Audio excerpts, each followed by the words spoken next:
Today we're diving into the fascinating work of behavioral analyst Steven Sisler. He asks a really simple but profound question about how we all live our lives. Are we just surviving, or are we actually thriving? Let's unpack what that really means. So let's start right there.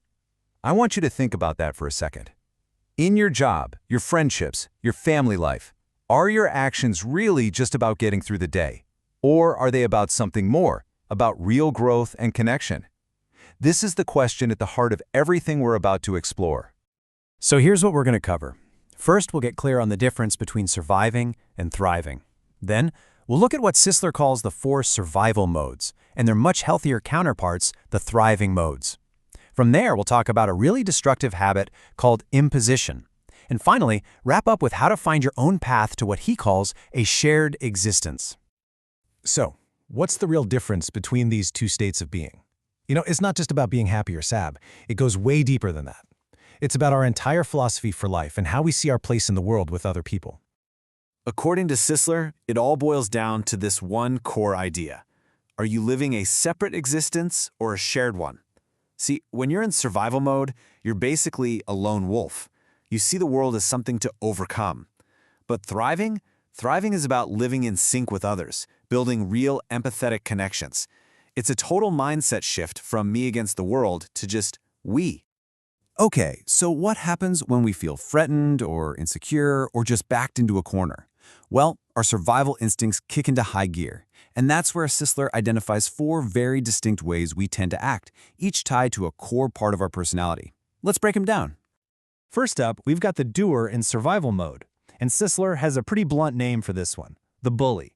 This is someone whose whole world is driven by dominance and getting results, no matter what. When this person feels threatened, it is all about control. They have to have their hands on the wheel because they are terrified of what happens if they let go. Their mindset is literally kill or be killed, so they attack problems and sometimes people head on to keep that control. All right, next we have the feeler in survival mode, which Sisler calls the seducer. This person's main tool is influence. They navigate the world using their charm and emotional intelligence. Now, unlike the bully's brute force, this is way more subtle. They manipulate and charm people to stay in control. Sisler calls it slight word magic, where they can talk their way around anything to hide what they're really after. In this mode, other people just become pawns in their game. Our third survival mode is the helper, but when this type feels threatened, they become the victim. This pattern comes from a deep-seated desire for harmony and a tendency towards submission. Their survival strategy? Total dependence.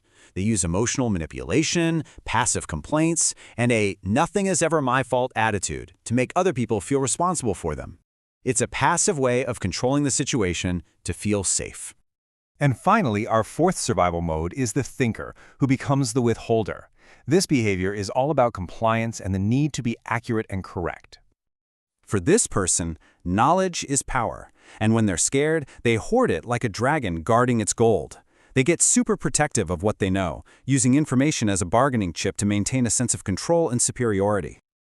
Okay, so those are the reactive, fear-based survival modes. They don't sound great, right? But here's the amazing part.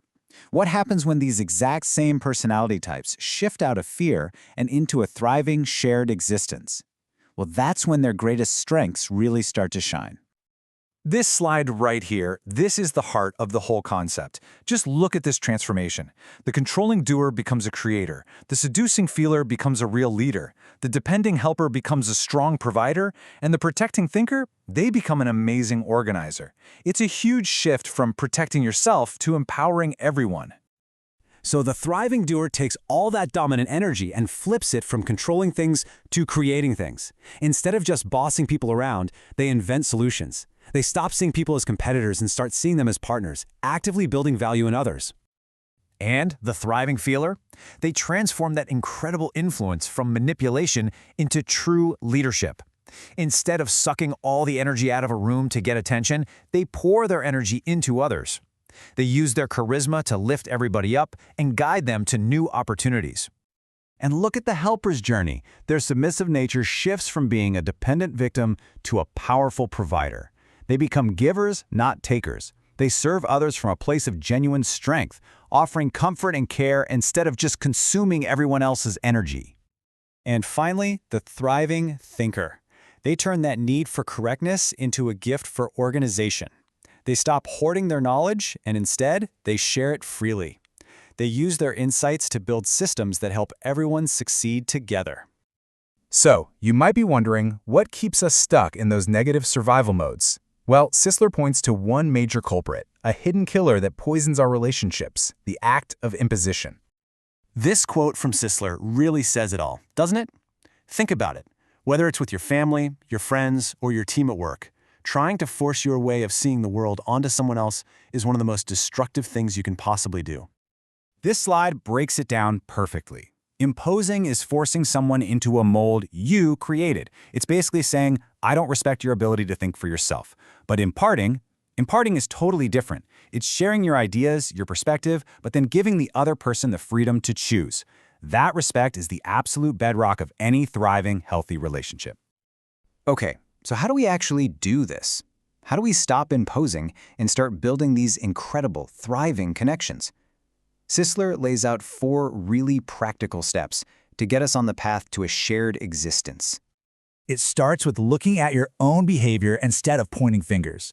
Then you have to actually talk to people. Foster a real dialogue to understand where they're coming from. Step 3 is huge. You have to respect their viewpoint, even if you don't agree. Give them the same freedom to think that you want for yourself. When you do all that, you create a safe space where people can finally be themselves. And that is where true connection is born. And that brings us to our final and maybe most important question. In your relationships, the ones that matter most, are you imposing your world or are you imparting it? Are you giving people the space and the respect to be who they are? The answer to that question could be the key that unlocks your life from just surviving to truly, deeply thriving.